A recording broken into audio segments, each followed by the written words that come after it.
Thanks everyone for joining another episode of Chats with Pupil Progress. Did the last episode actually, and I've had a couple of questions. Kind of what's the purpose of it? So just to frame, why would you listen to this? I'm very passionate about the education sector, making a difference. And one thing I did notice, you're on LinkedIn. A lot of people are looking and doing their research, and not really many people signposting real quality and people that are going to really add value to your school or trust. And this is another episode that just doesn't fail to deliver on that with Cam Parker.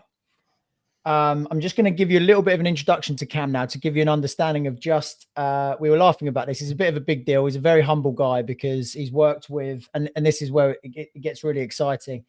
He's worked with over 1 million students. Okay.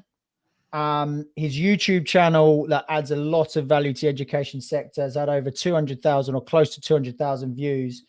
And he's had a social reach over his career working and supporting students with within schools and trusts of over 7 million. So he is someone who is really well positioned. And the reason for me to get him on the call today is, one, I want to pick his brains about his expertise. And the other is I really want to share with everyone that he is someone that you need in your school, and he's someone that you're going to need to bring in to really engage your students. So without further ado, I'm going to introduce you to Cam now. Cam, a little bit about what talk to us about your power program, talk to us about what you do in schools, how you really empower students, because I know the audience is going to love to know. I'm too humble, Brett. I'm too humble. What do I do? So 90% of my work with teenagers is the power program, which ultimately is working in schools on a 6, 12, kind of 18-day basis, where not just pupil premium, but mainly pupil premium, helping schools ultimately close the attainment gap. Things that we focus on is mindset and motivation, well-being, mental health, but also academic performance. Yes, that academic performance covers revision, but it also covers a massive focus on behavior, attendance, et cetera, et cetera. So we go in and we work with the students on pretty much supporting them across the line, pretty much from year 10 to their exams in year 11. It's hard to say, one of the things that I get from a school is, what do you normally deliver on day 2 or day 3? And I say, the truth is, I don't know. And the reason why is because I will work that out on day 1. Do you understand? There's no point. You might do some goal setting, for example, but the students might not be ready for it. So there's no point just doing goal setting because it's a part of the plan. So we've got a massive toolbox of lessons and skills and things that we can implement within our program, which we use all of it at certain times. But we really tailor our work to ensure impact in a school, I guess. Obviously, online, if you type me in, it will come up as like a motivational speaker. But we both know that motivation is very fickle. And even though I do, keynote talks, and I still do the one-off days, I say to the schools is, I'm happy to take your money, but what you really need to be doing is questioning the impact on a one-off day. Because we've all been motivated for 5-10 minutes. All of a sudden you look at your bank account, for example, and the motivation's gone, or your mum rings you up and tells you off and you're like, I can't be bothered anymore. So motivation is very fickle. So I do the one-off days and the one-off talks, but I avoid it because I'm all about impact, which is of course measuring the data as well, watching the progress, seeing what the data tells us, listening, and then also strategizing moving forward.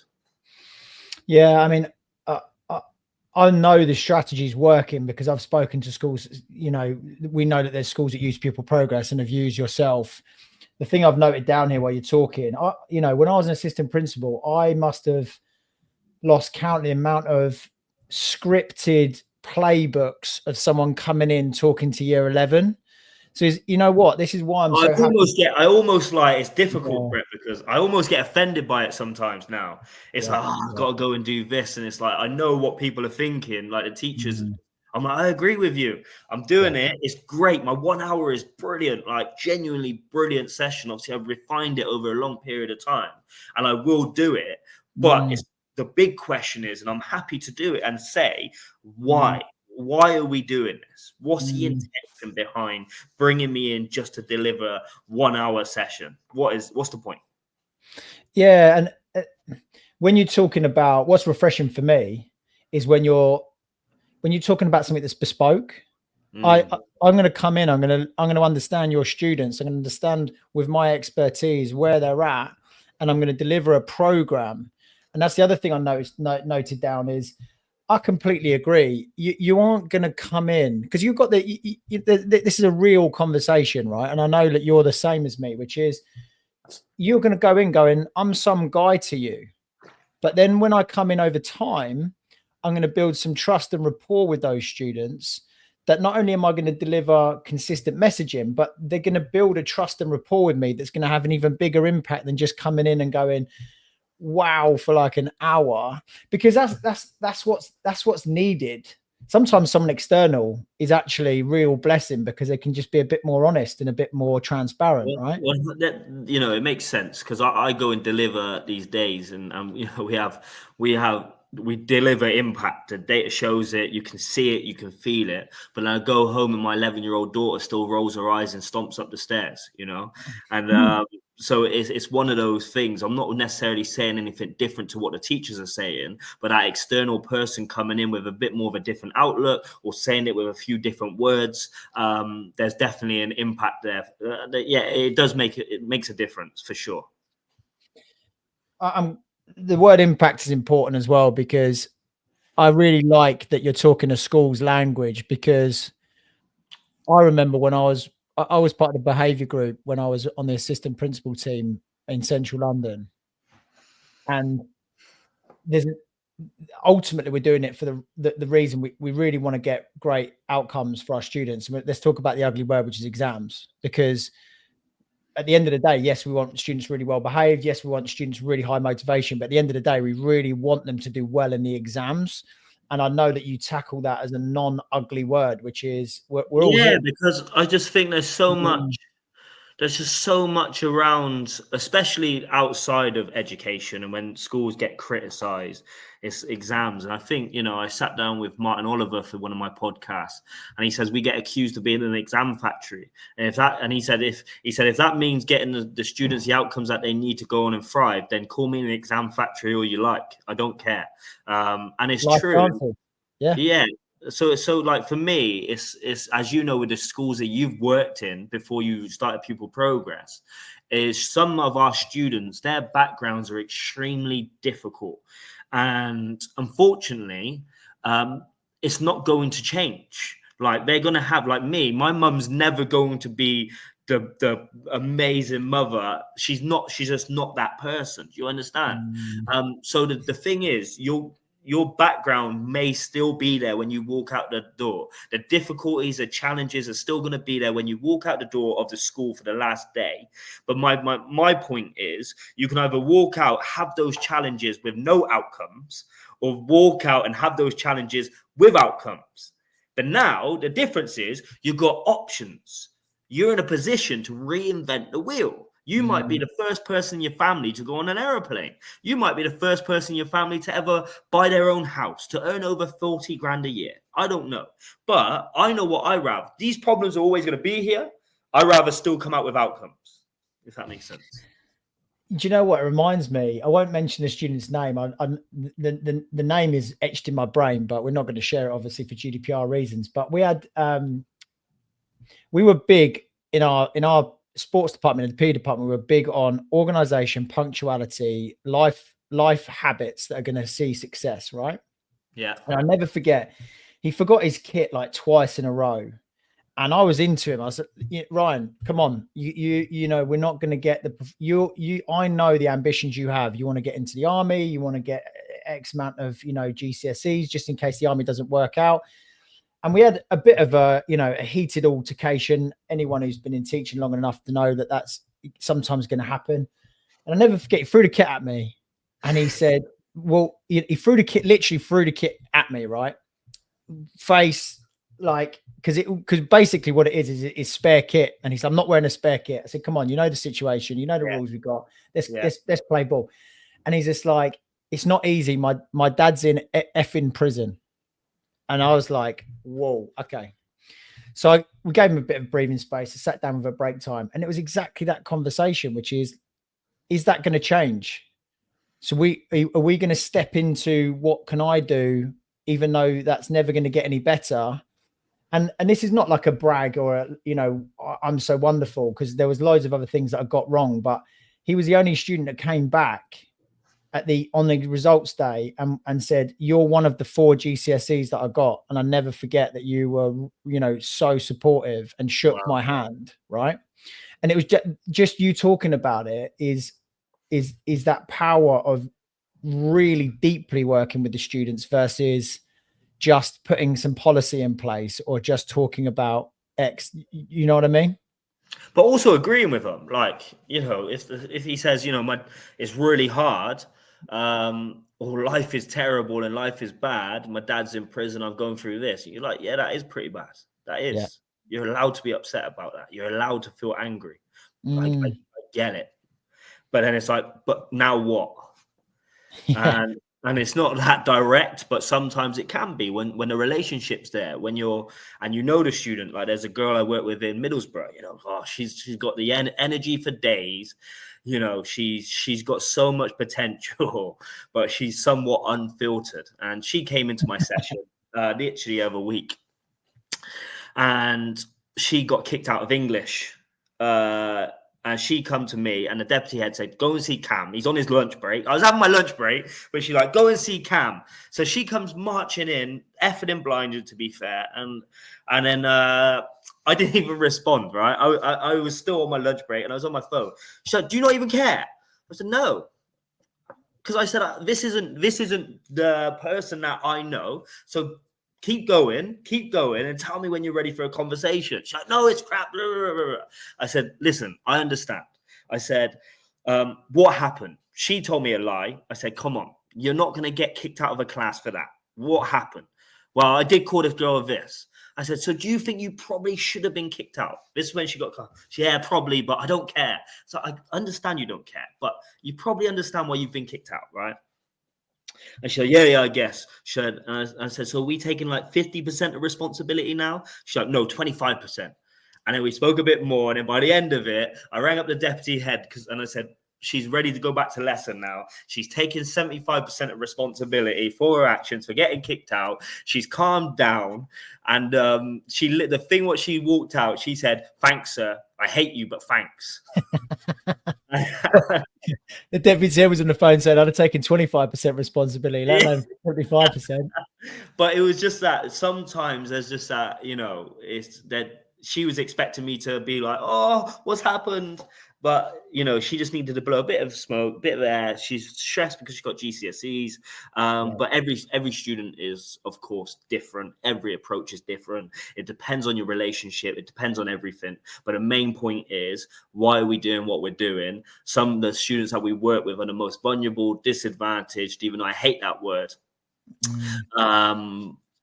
And it's my job to help the school get them across the line so they've got potential and opportunities and options when they walk out that gate for the last time. And that is my absolute kind of focus. That is my priority, and that's what I care about. And if that means a bit of tough love, and this is the important bit, especially with you and that student, here's what people don't understand about tough love. You can't just be tough. Shout, shout, shout, shout, shout. Do. You cannot just be tough. It's not about that. For tough love, they have to know the love is there first.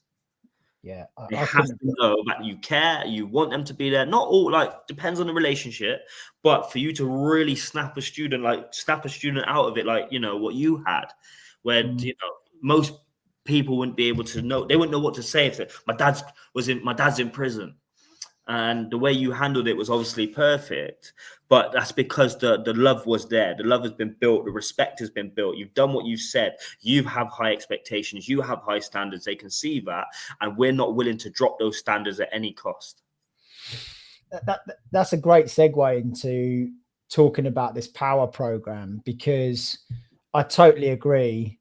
I mean, it's a great that you offer the ability for a school to see you work with the students for an hour and a half or so, because sometimes it's a great model just to see, like, okay, let's actually see if there was some impact. Was there some grass shoots coming through? If that's the case, then maybe we should invest more and grow in the lawn, right? So give me Oh, a little I bit of like an, that. I like that. yeah, yeah. I love an analogy, Cam. I'll come up with a new one every day. Talk to me a little bit about the power program. I'll give you a very specific question, which is, if you're coming into a room of students and we're working with the school has said, look, we've got a group of students here I really want you to work with. They're either on our pupil premium list, or they're just students we really care about and they're just underperforming at the moment, and we think that they can benefit from your expertise and your ability to get, give them an uplift, right? What Just talk us through a little bit about what we getting. What's the start point? How do you meet the students? What's the Yes, process? we start normally every single power program with a motivational assembly to the whole year group. The reason why we do that is because, once again, it's the bread and butter. It's what I talk about, expectations, standards. And in that session, obviously, it's funny, it's serious, it's like a roller coaster, up and down, emotional at times. It's what I've perfected over the years. But in that session, ultimately, what you do is build like and trust. And when then the students get picked to come into my workshop, which is normally straight after, so normally then you get 4 workshops, 4 different groups, and then I work with those same 4 groups throughout the program. But what the difference is, they're not just getting dragged straight into my workshop saying you're going to be working with this short, bold, chubby man, right? They've seen they've seen the assembly, and then they're like, cool, I want to go to that. 99% of the time, I want to go to that. Most of the time, you even get students say, Miss, sir, why am I not on the list?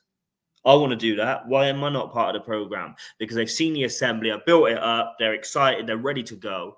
But then, of course, once we go into the workshop, that workshop straight after the assembly is a bit more relaxed. Yes, we would normally do a bit of goal setting, collect a bit of data around all these things we talk about mindset, motivation, performance, English, maths, etc., etc. And then I go away after that. I break the day down to the teachers. This is what worked. This is what didn't. You've given me this reason for the groups.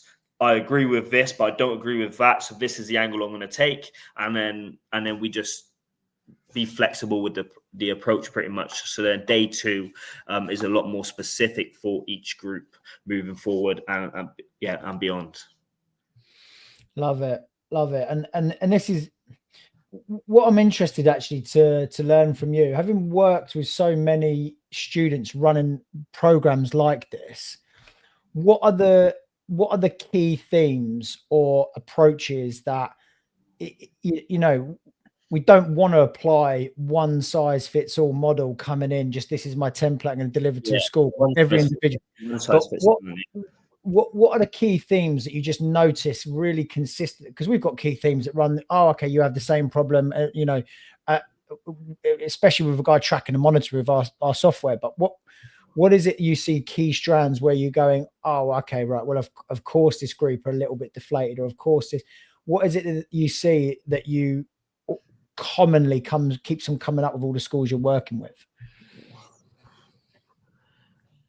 It's probably not as exciting as you think, and it's not every group, of course, but we talk about motivation.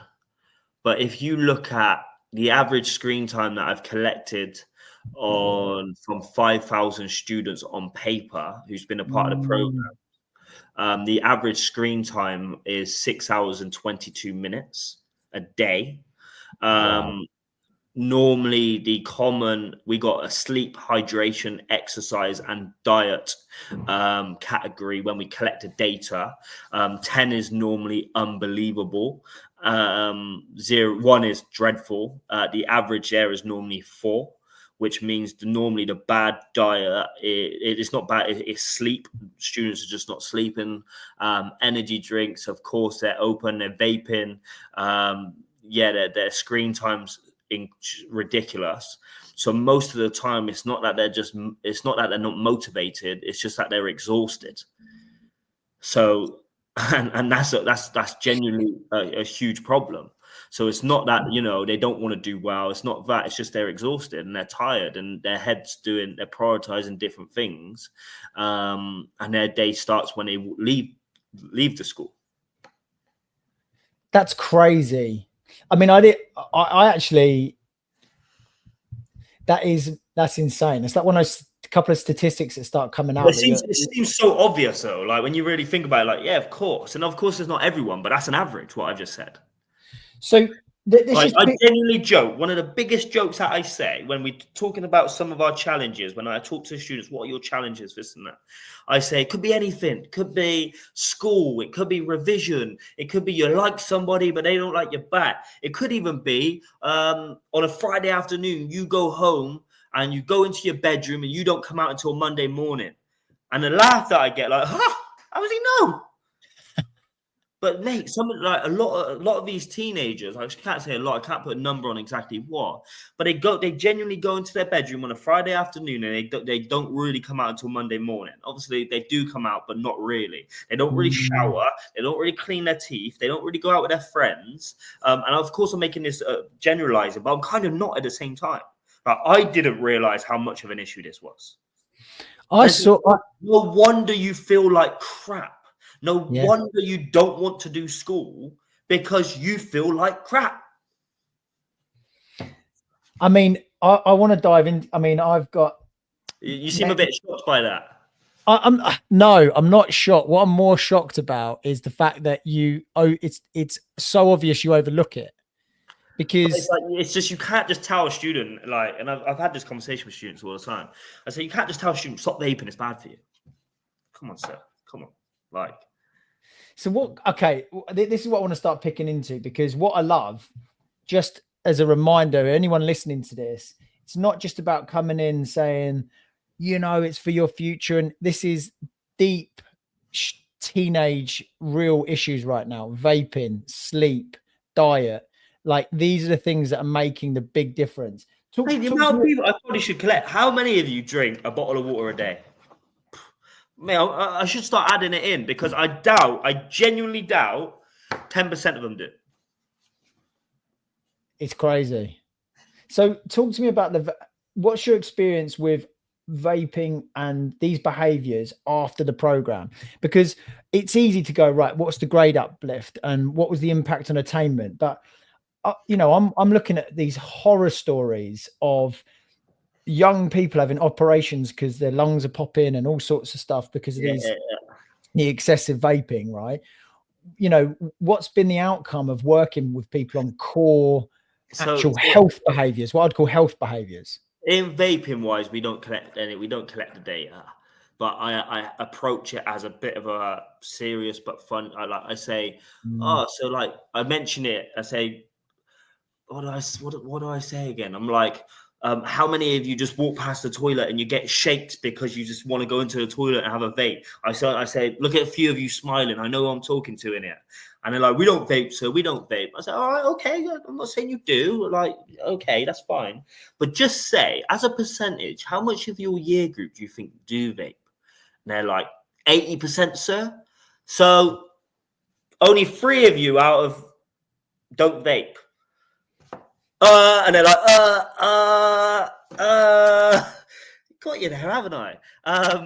But ultimately, when it comes to those bad habits, I can't say about the vaping, but it's a massive issue. I think it's going to become a bigger issue, because they say, vaping is something you do instead of smoking cigarettes. But the problem is most of the students, they've never smoked a cigarette in their life.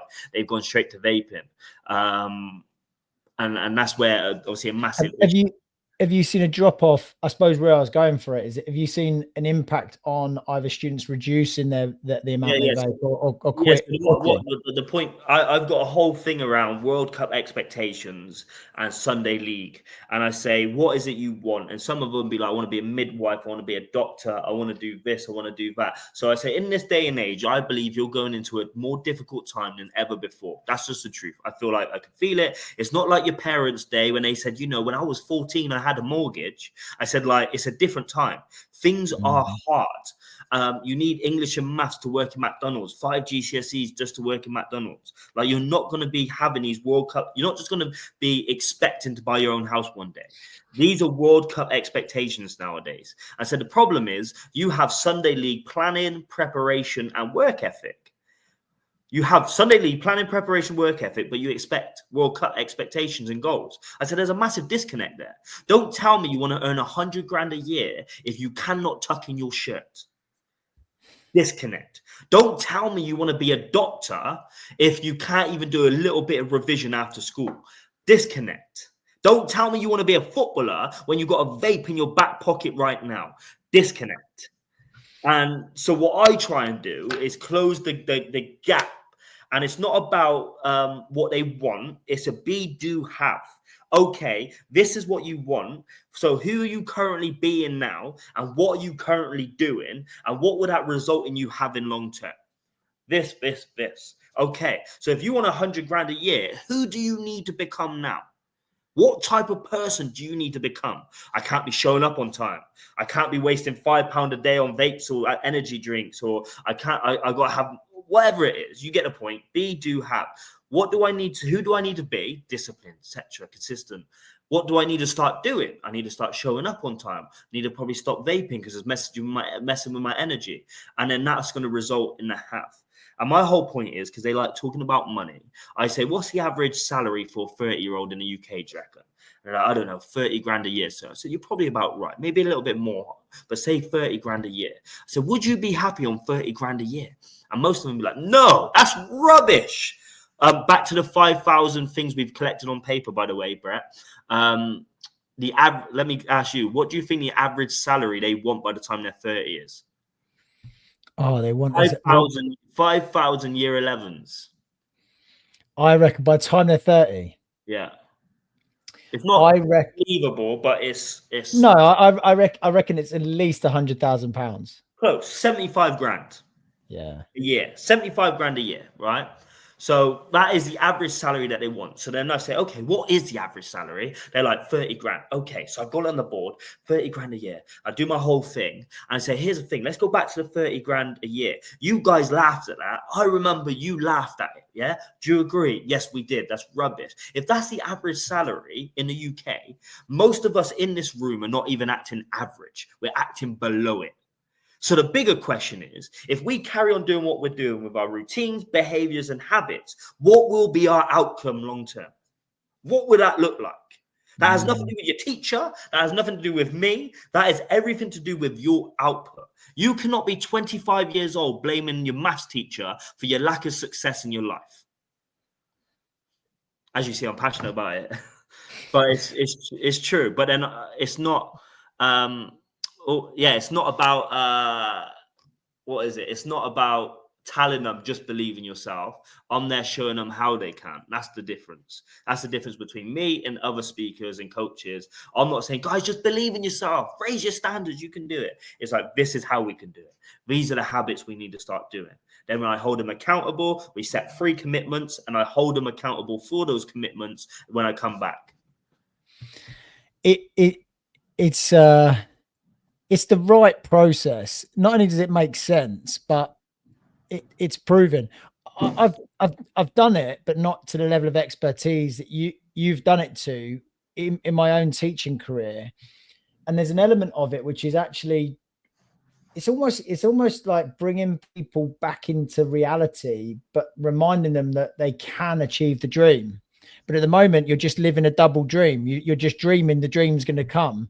When I've actually got to get you into reality to understand that the dream is real. We had kids who were, sad stories, really sad stories. But they were saying there was a few kids that I taught that would talk the dream without being in the reality. And I'll give you an example. We had one kid who was going to sign for West Ham, right? And he was full train. He used to come in with his big, puff coat with West Ham on it. And I said to him, I won't mention his name because again, it's another name. I said, "Oh, have you signed? Have you actually signed the scholarship contract?" No. But it's they love me too much. I'm definitely in a easy. I said, but look, I had a chat with him at break. I sat him down. I said, look, my advice, that until you've signed, I wouldn't be running around with the coat. Get it over the line, show your coaches. No, you don't understand, etc., etc. It's in the bag. I said, okay, look, I'm just saying. And then I get a phone call. I get a phone call from a head coach. And I said, oh, how you doing? He said, I understand you're his PE teacher. I said, yeah, that's right. He said, look, we're going to have a difficult conversation with him tomorrow. He was getting released. And he was another kid who was living in dreamland, dreaming to make the dream come true without actually really living in the reality of what needs to be done to achieve the dream. And it's that, like, what I want to explain to you, the dream is possible, but I need you to understand the reality you're living in now to accomplish the dream, Dreams right? to reality, that was, wasn't it, mate? Yeah. Well, this is what I mean. It's like, So I literally had a student from last year message me on Instagram, and he said, "Sir, just checking in." Da, da, da. And I said, "How's rugby going?" And he was close. Well, he was part of Bristol Bears Academy. He's the man, similar to this West Ham kid, right? So I said, "How's rugby?" He said, "Yeah, I can't lie right now. I've been let go from the Bears, but I'm still on SGS first team, which is pretty much covered by the Bears anyway. So I just need to work to get back up there." And he said, "I got too complacent." How mad is that? There it is. There it is. And this is the thing is it's that deep work we need to do with students, because the reason why I'm so passionate about this, and the reason why I wanted to talk to you, and the reason why we work together, I'm going to get onto some of the schools that use pupil progress as well, because it is, it's not trying to plug what we do, but it's an interesting conversation about reality. And once we understand the reality, how do we support you getting to your dream? And I love this whole be, do, have, because we don't. It works both ways, doesn't it? It works both ways. Without So it's question. like, even if you don't even if you're not doing the things that you're supposed to, what's your current routines and habits and behaviors? Like, your life is a current reflection of your habits, not your goals. I had a really fascinating conversation with my daughter. I've just absolutely loved the process of her finishing her A levels, and I sorted her out with an apprenticeship, right? So, I've got some people in my network that would really kind of help me out. Slight bit of nepotism, but it is what it is. Sure. And she went and did this apprenticeship, and did not apprenticeship, sorry, she did like a placement with a local Brighton marketing agency. And it was just such an amazing process. So I said, we're going to go and have a coffee near the office first, right? And then we're sitting having a coffee. It was like 8:20, and the sun was, shining down. And she was like, I said, look, are you enjoying this? She's like, it's amazing, Dad. I said, great. Okay. You see those people queuing up there? Do you know what they're doing? What they're doing? I said, they're grabbing their coffee before they go to work around the corner to where you're going to go and do your placement, right? She's like, oh, wow. I said, right, okay, have a think about it. Is this the life you want? She's like, well, what do you mean? I said, well, would you want to come here, sit down grab a coffee, sit down for 20 minutes, maybe catch up on some news before you go to work? Yeah, that'd be amazing. Okay, great. What do you need to do now to be able to do that without me being here, right? Because I'm always going to support you, but at the end of the day, you're going to become an adult, and you're going to have to find a way of making this happen. And that was a bigger determiner for her over anything that was just like, you're working off target, you're not on your target grade is X and you're not delivering on Y. Was, oh yeah, I want this life. Okay, well, let's start working back. If you want this life, what do you need to do to get this life? If you're feeling and living it right in this moment. And that's the story, that she really excelled because she wanted that life. She's like, right, I want to go for uni. I want to get a job where I can come in and start my day, have a nice coffee. I said, because you don't just get a nice coffee because it's given to you. You've got to have enough money to be able to buy a nice coffee, to be able to then live in an area that allows you to come to a place that's got nice coffee to go before you go to work. And it's the reality starts to set in. Oh, dreams possible, but there's a reality, right? I love it. It's true. Very true. I wanted to. There's a few schools actually. There's more than a couple. You work with a large number of schools. We're obviously working with a large number of schools. I'd love your insight into what it's been like working with those schools that have been getting those reports that that have helped to marry that work you've been doing with them over a period of time, and actually getting the student reports that show how they're performing in the mocks, in the run up to the exams, because it all links nicely with one of the other questions which I want to ask at some point, which is getting students motivated and ready for that exam period. Yeah. So I think, let me ask you, you may have heard this most corniest thing ever. Do you know what the biggest room in the world is, Brett? No. Come on, have a think. You didn't even think. Come on. With the biggest room in the world is. Yeah. Come on. Think about it. I mean, it's obviously not going to be something. It's not going to be physical. Is it the room in your head? Is it the room for improvement? How's that for motivation for you, mate? Eh? Yeah. All jokes aside, so reason why I say that is the reason why you and me have got a lot closer recently. Obviously, we've had a lot of conversations over the years, and it's just apparent that there's a lot of synergy in what we do, especially when I've started delivering. I delivered. Like in Sheffield, a school in Sheffield was like, Cam, we've got pupil progress. We've got the grades from mocks. It's all in certificates. They're going to collect it like it's going to be like a real results day, but it's mocks. And then we're going to deliver your day after. I'm like, oh, there's something there. Okay, let me have a look. Let's look into it. And this was around the same time that, we had you on the podcast, etc., etc. The reason why I'm saying that, we do a bloody good job at measuring some of the key factors, right? But ultimately, also at the same time, we can't take full responsibility for especially the hard data, because schools are working extremely hard on attendance, on behaviour, on English and maths, etc., etc. So yes, we provide that, and the data shows that obviously there's a massive improvement when they come onto our program from the start to the finish. And of course, we measure the soft data as well around mental health, mindset, the screen time, and all of this stuff. So the impact report is pretty good. But if I'm honest, it's still not great. 94% of our customers rebook. So we do a bloody good job. However, I mean, that's a big enough statistics on its own, by the way. Yeah, because it works. It's phenomenal. However, I can't take full credit. We're not a magic pill. We are a supplement to support a school doing what they're already doing. However, this is why I've mentioned that, is because that's why I've approached you recently and said, oh, I wonder if we can, potentially use Pupil Progress or what they do. Because for me, it's all about the data. If you can't measure it, you can't manage it.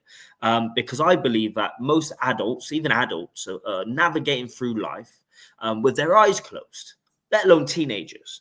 And hoping and wishing is not a strategy. It's just not. And a day without a strategy is a day wasted. So for me, the room for improvement, the power program is great. The impact report is great. It is. I say it's good because I know there's room for improvement. I've seen what you guys do. I love what you guys do. And I'm like, I need that to really be the icing on the cake in what we do to ensure, do you know what I mean? To kind of close a door on it, because it's something I've been going over. In reality, Brett, I don't need to do that. In reality, schools probably might not even read the impact report. They're happy as it is. But for me, as an educator, to specialize in what I feel like I do, I need that. I want to make sure that what we're doing, and when I'm taking money from schools, I know that I'm providing value and impact. And, it's my biggest insecurity, if I'm honest. For example, the executive principal was at a school recently, and to be fair, I was just doing one-to-ones all day. And I went in and I said to the exec, Cam, how you doing? Are you okay? I'm like, yeah, cool. I said, to be honest, I said, I don't know if I feel like a little bit wasted today. He's like, what do you mean? So I don't know, like, you're paying me, a lot of money to come in. I feel like I don't know if we're maximizing my time. Cam, let me ask you, those 7 students that you've seen already, would you say that you've had an impact on them? I said, probably not all, big like relationship building, whatever. But I said, for sure. And she said, one of our students, Cam, would not talk to anybody ever. And in this process, you've taken them from being suicidal, and I can't just take credit for it, but it's true. Mm. Suicidal to then now literally apply for college, doing the course in college, doing everything. And this person walks around with a bright face, got color back in their skin, talking to teachers, talking to people. So yes, what you're doing has impact. So don't come into my office, question your impact. Cam, you're great at what you do. Now bugger off and go back doing it. And I'm like, oh, shit, like, why am I so hard on myself sometimes? Why am I insecure about it? Yeah.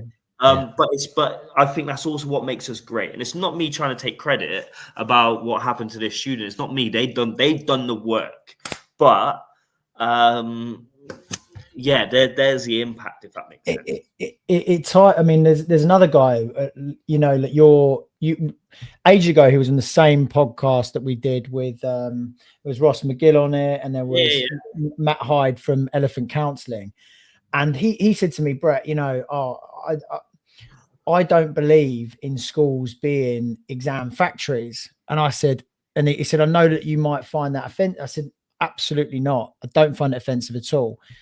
I don't believe the exam process is fit for purpose for our young people, especially the way that in which, you know, my own experiences of starting my own business. Like, are we really preparing with the education system we got young people? No.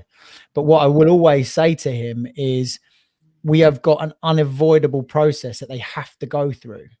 And what I love about what you're doing is I've got to engage with the human to be able to improve or to give them as best chance as possible to engage with a system that they have no choice in. It is governmental law. That's Every literally student my has to have an exam. Oh, we say the same stuff. I say, Yeah, you're right. yeah, You're right. Is it outdated? Yeah, probably. Is school boring? Yes. But you have to have an ability to handle boredom. If you cannot handle boredom, you yeah, won't be successful in what you decide you want to do. I yeah, said, when you see those Instagram things, is it failure kills more, doubt kills more dreams than failure ever will? I don't know what it is. You get the point. yeah, But I yeah, don't agree with that. I think the number one killer of any goal or dream is boredom. yeah, People don't build a business because it's boring. People do not become doctors because they're not willing to do the 10 hours a day in the library doing the work because it's boring. You yeah, don't have an ability to handle boredom. yeah. And back to your point, and I'm passionate about this. You're right. Is it outdated? Yes, probably, etc. Schools are still doing. People who don't know education are like, schools are a waste of time. Rah, rah, rah, rah, rah. And it's like, I say to the students, we all have those parents and carers who tell us that. But so what's our option? We either go to London now and protest outside Parliament until we're blue in the face, or we just smash out the next 12 months, get what we need, wave to the school goodbye, and never have to worry about this place again.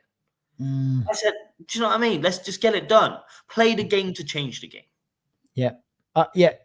I couldn't agree more. I mean, there's lots of things that I reflect on and say, yeah, I don't use any of this. The stuff that I've learned, you can find out what a teacher could tell me now in under 3.5 seconds. But there's a massive but.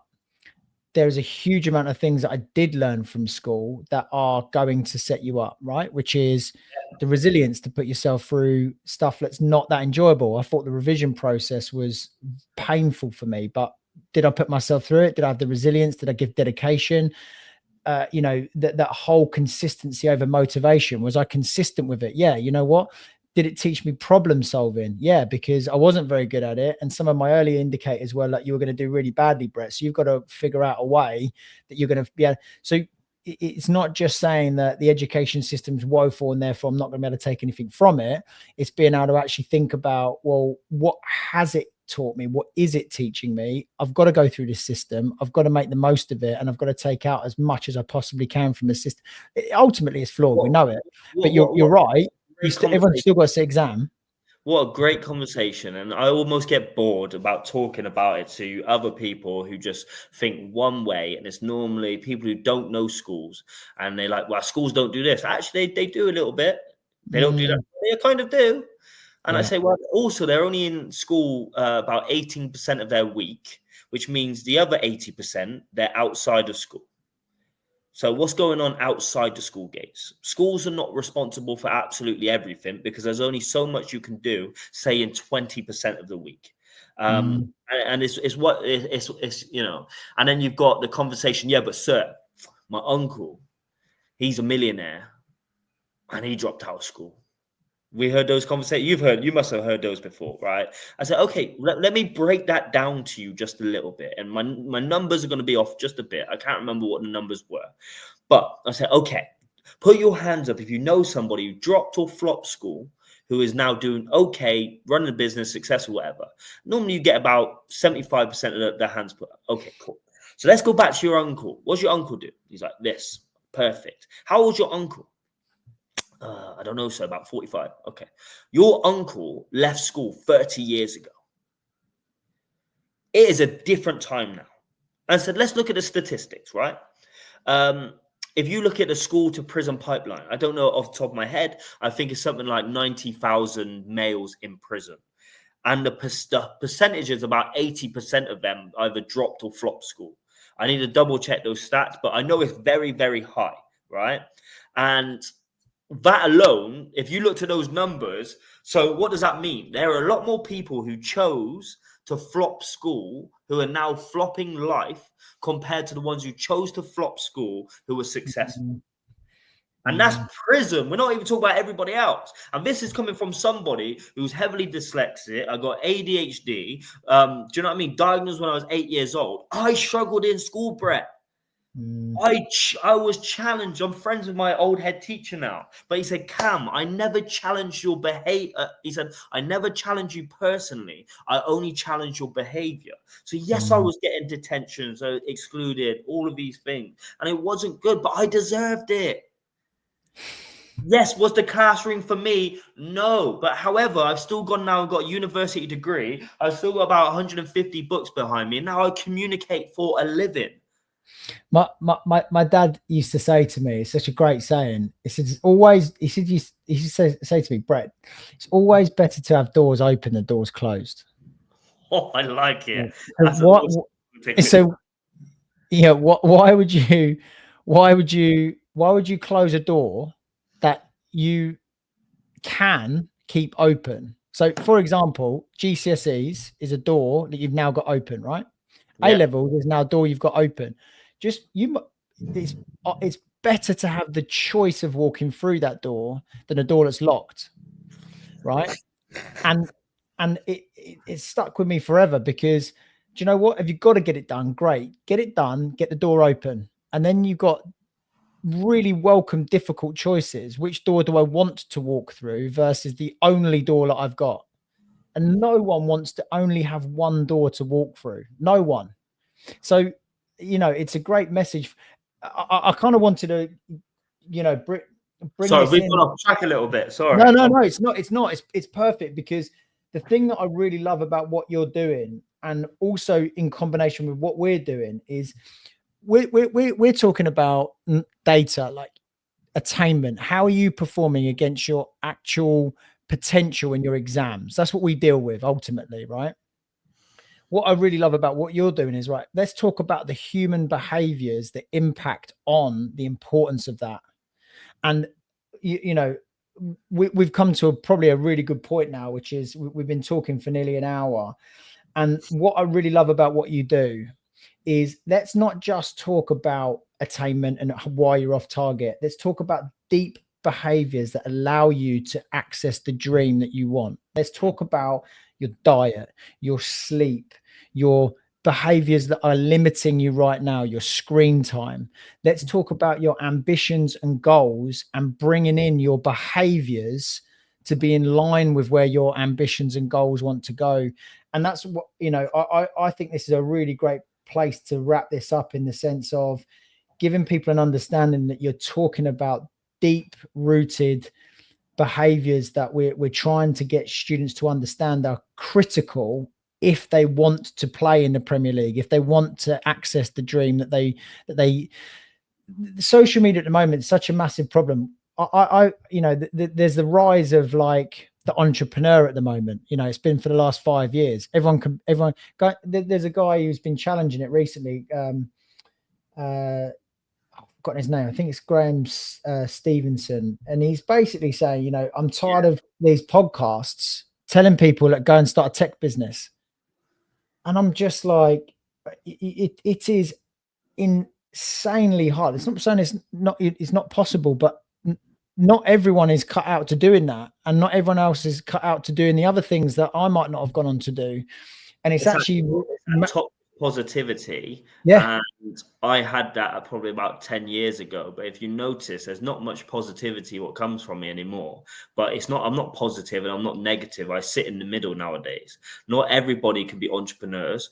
Not everybody, well, everybody can, but we still need cleaners in the world. We still need teachers. We still need people who are going to deliver our food. We need these people in society, and everybody's dream or idea of success is completely different. It's subjective, and you have people like the Simon Squibble, or whatever he's called, and he goes around saying, "What's your dream? Let me help you with your dream." And it's great. I get what he's trying to do, but then his approach is belittling education and saying the systems want you to be this. And the truth is, for our society to work, we need people in jobs, in different jobs. What makes the economy tick? It's not, we can't all run a tech business. We can't all do it. Or I should say, my language should be, we can all do it, but not everyone wants to. And also, if everybody did do it, then society wouldn't work. yeah, and I can tell you now, there's always a reality to what dream is being portrayed, because I can tell you now, there's 25% of my job, like anyone's job, that I don't like doing, because it is boring and it's a little bit monotonous, and I've got to apply some things like I don't like doing. Working And in the business stuff instead of on it, right? Sometimes working in it is a pain. It's a nightmare. You got to do and, this. and it's going to take you like at least 15 years, because it's going to take you 15 years to get to a position where you can work on the business, because you've got to work so hard to make it work. I mean, I suppose my point is what I really love about what you do is bringing students in line with the reality, and smack bang in the face. Great, if you want these things that you're looking at through your phone, I can help you access them, but we've got to have some real conversations. And the thing I like, above it all, let's have some real conversations with some tough love. You seem like great kids. I love you, but it's a reality to what you're talking about, and there's a reality to how you're going to access the dream that you think is just going to happen, because it's not, right? But it's also painting the picture for them, right? So it's like telling them that, but it's also you build up to it and paint the picture. And it's like, it's, as I said, I'm not positive, I'm not negative. I sit in the middle. It's like I'm not positive about it, but there's a positive outlook. It's like, guys, you can have everything you say you want to have. You can do what you want. But my biggest point is, can you have that if you continue doing what you're doing now? And most of you have answered no. So what does raising our standards actually look like? Yeah. I tell people about this conversation I had with my dad when I was younger. I played a relatively decent level of football, and I managed to play kind of like lower level semi-pro, and I was never one of the players in that team or squad that was first picked, and I was never the one who could really command a high weekly wage, because I wasn't good enough. And I remember when I was playing, we were playing, like I was playing for Sussex and then playing for South East Sussex, and I was in the car. My dad was like, "Oh, you know what?" And I said, I never get my name called out. Charlton would come and watch. We had a team, by the way, right? And not because of me, but because of the other players. And then Charlton would come and watch, Arsenal would come and watch, Brighton would come and watch, Wolverhampton Wanderers would come and watch. They'd always have scouts at these semi-finals and finals, and sometimes even the quarterfinals, given the standard that was being played. And they would call the names and numbers out of the kids they wanted to talk to the parents of. And I sat in a car, I said, Dad, I never get my number called, ever. And he said to me, he said, listen, you're a great player, but you are not going to get called up because you're not as good as these players. So it was really a clear message of, there's a reality to the dream that you think is going to happen, but it doesn't mean that you can't create dreams coming, true, but we might need to find a different dream. Because when you look at I'll give you some names, like Dean Hammond, one of my best mates, ended up playing in the Premier League, and he was outrageous. And he's like, "You're a good player, Brett, right? You must be a good player to be playing in this team. But I can tell you now, you ain't at the level he's at, and he's going to have this much chance of playing in the Premier League." Yeah. Right. That's his chance. It's not this chance, right? but his chance is this, and he's that good. So we've got to really get into our young people about the realities of life and deliver it in a way that's going to give them that uplift. And that's why, yeah, I mean, I think that's why I'm really excited to share these conversations with our audience and hopefully with your audience too, because we've got to have these conversations with the kids around what behaviors do they need to bring in to live the life they think they want and deserve, to make it, to make it all possible. Amen. Cameron Parker, always a pleasure. Never a chore. Loved it. Looking forward to the next conversation. Like, we should do this on a regular basis, mate. I think it was a good. Yeah, I think next time let's invite someone else on and have a chat about something juicy as well, because this sort of stuff I could talk about forever. But looking forward to catching up soon, and have a great rest of your day. I hope you get some sunshine in. It's looking like it's beaming through the window at the moment. Bristol is not too bad. I imagine it's all right in Brighton as well. Yeah, it's all right. It's all right. Let's just hope it doesn't rain too soon. Wonderful. Speak soon, pal. Appreciate it, guys. Thank you. Lots of love. Bye.